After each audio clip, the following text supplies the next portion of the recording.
Ça tombe. Bonjour à tous, je suis super contente de vous retrouver donc pour une nouvelle vidéo. Cette vidéo sera consacrée, comme vous pouvez le constater, au cristal de roche. Donc une pierre fabuleuse et incontournable en lithothérapie, mais ça je vais vous expliquer après pourquoi. Et comme vous pouvez le voir sur la table, il y a un joli petit paquet cadeau. Mais pourquoi y a-t-il un joli petit paquet cadeau?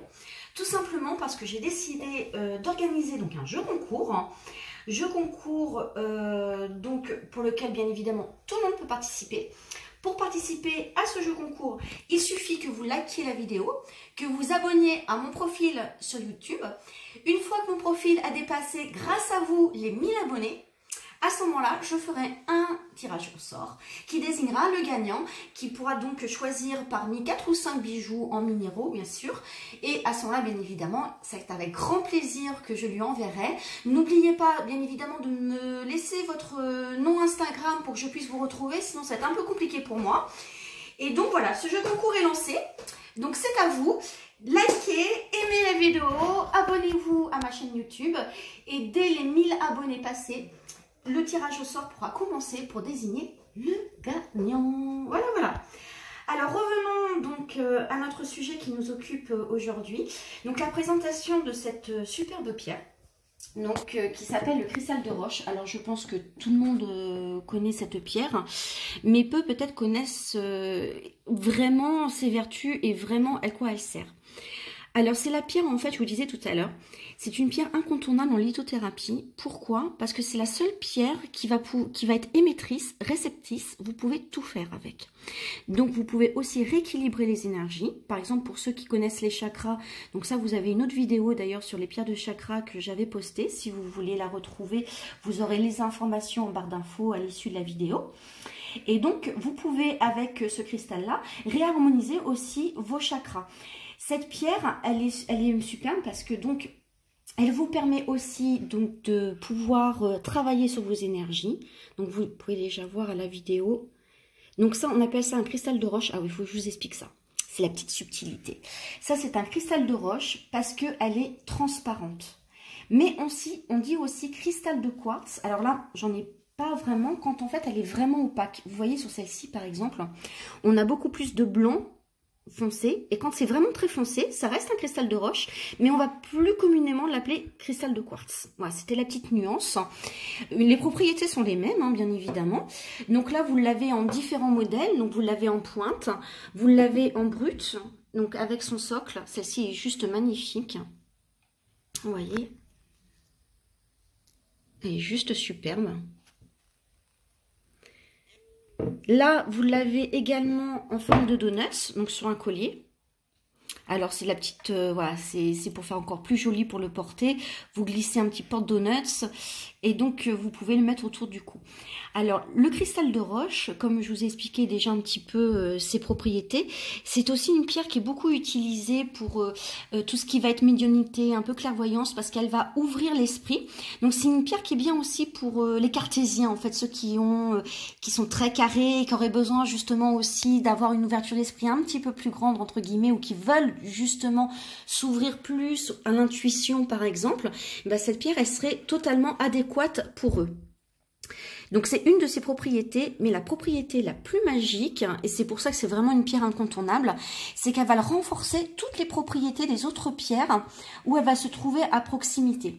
Par exemple, là vous l'avez donc sous forme de bracelet élastique, des petites perles de 8 mm. Alors je ne sais pas si vous pouvez le voir à la caméra, mais ce cristal de roche est facetté. C'est-à-dire qu'elle n'est pas lisse, la pierre, elle est beaucoup plus travaillée, elle est facettée, donc bien évidemment ça ne change rien à ses propriétés. Et donc cette pierre, si vous voulez la porter par exemple en bracelet, et que vous voulez mettre un bracelet par exemple de tourmaline ou d'obsidienne, un bracelet de protection ou d'œil de tigre, et ben il va tout simplement décupler les propriétés énergétiques de la pierre qui se trouve à côté d'elle. Donc elle a vraiment beaucoup d'utilité. Donc c'est une pierre que vous pouvez mélanger avec toutes les pierres, ce qui n'est pas le cas de toutes les pierres. Mais ça, peut-être qu'un jour je ferai une autre vidéo sur ce sujet-là, parce que c'est vrai on n'y pense pas forcément, mais niveau énergétique, il y a des pierres qu'on ne peut pas mettre avec d'autres pierres et les mélanger, ce n'est pas un choix judicieux et ça peut contrarier un petit peu les énergies. Or, avec le cristal de roche, vous ne ferez jamais d'erreur.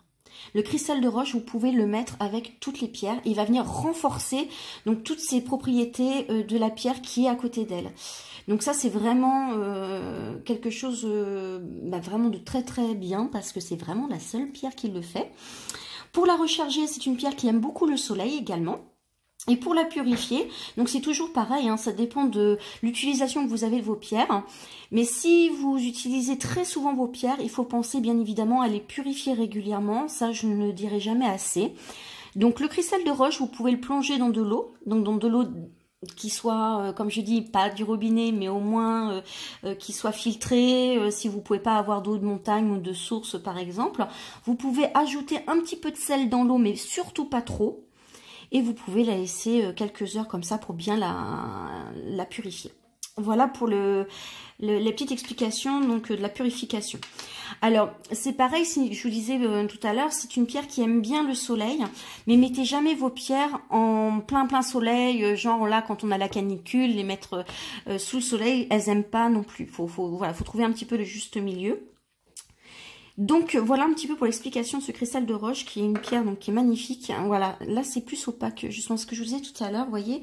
Là on va plus parler de cristal de quartz en fait. Parce que la pierre, on voit bien qu'elle n'est pas transparente, mais il n'en reste pas moins que c'est bien un cristal de roche. Donc là on l'a sous sa forme brute.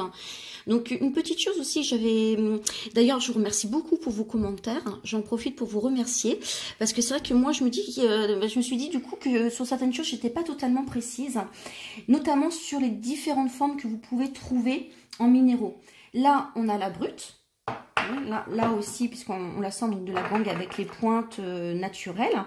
Là on l'a aussi en pointe mais bien évidemment polie.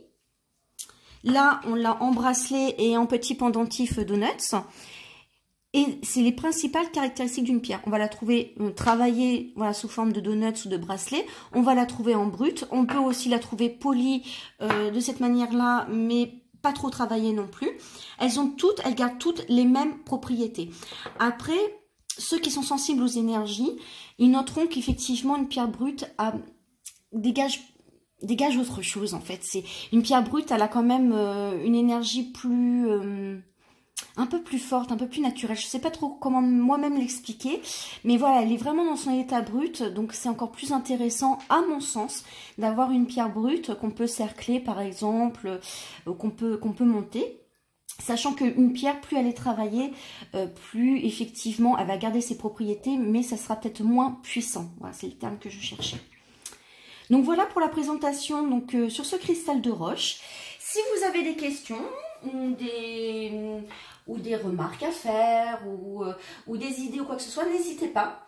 Je compte sur vous. Je vous remercie encore une fois de m'avoir écouté. N'oubliez pas de liker et de laisser votre petit nom Instagram pour que je puisse vous contacter. Et puis le jeu concours est lancé. À vous, cliquez. Merci, ciao.